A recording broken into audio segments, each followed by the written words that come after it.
Newsflash, the customer doesn't care about any of that.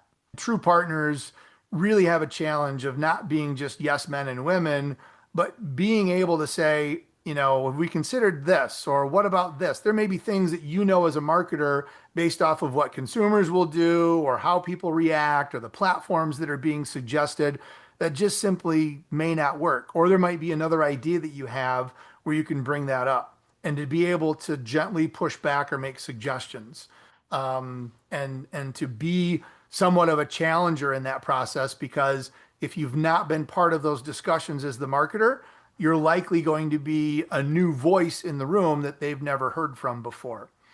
So you also are responsible for bringing the voice of the consumer to the discussion. We've had conversations with banks that have said, well, on a loan perspective, we want the customer to select the loan officer because it's easier for us to figure out who's going to do the loan. And the question from a marketer's perspective is, what if the visitor to the website doesn't know who they want to choose? They just want to apply for a loan and let the bank figure it out. Well, that really creates a challenge for us because then we've got to pick somebody and then that creates preferential treatment. Newsflash, the customer doesn't care about any of that. If the customer is to the point where they either have to select somebody and they're worried about picking the right person or going someplace else where they can just start a loan application and not worry about it, a lot of customers will just go someplace else where they can pick a loan application and not worry about picking the wrong lender. So let's give them that option. And then we need to figure it out inside of the organization how we're going to best be fair and who gets that loan as an opportunity to take care of. And so understanding the transactions, understanding what goes on behind the scenes, but looking at marketing as that total life cycle. We build the awareness, we create the curiosity, we feed the information that gets them educated about what it is that we do. And then the hope is we'll get an opportunity to be able to welcome them as a client to the organization. So designing that product, that flow is a lot different than what a lot of people think of when they think of the marketing side. That's something that happens not necessarily by the marketing team, but it really should, or it should be part of that. So this orders to a strategy goes from, hey, we got to have a flyer, to let's look at some data, let's look at traffic, let's figure out how we can do some targeting campaigns to be able to address the thing that we're having a problem with. Because there's also the phenomenon, I hear it from everybody, everyone's a marketer. Everybody's got an idea. Everybody has hey, this is the next best social media post, or this is the next best advertisement. And feedback is great, and we want to encourage that.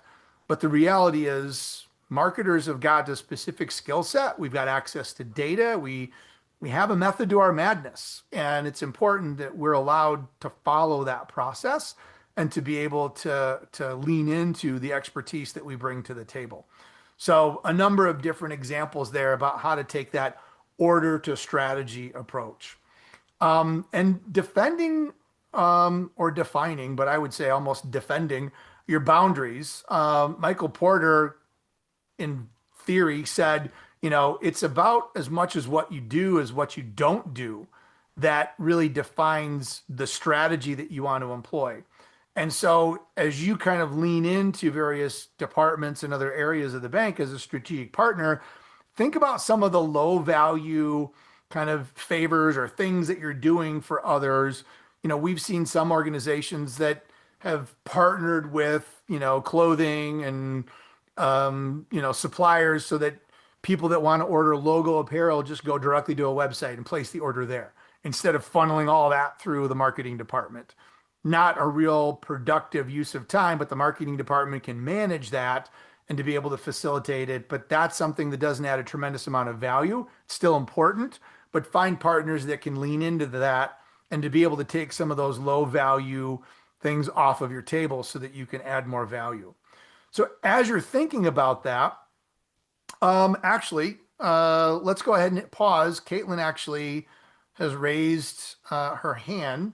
Neil, I don't know if we've got a question that has gone in, or maybe Caitlin, that was you're just clicking around and you hit the raise hand. But if you want to go ahead and throw your question into the Q&A, we would love to see what it is that you have got on your mind.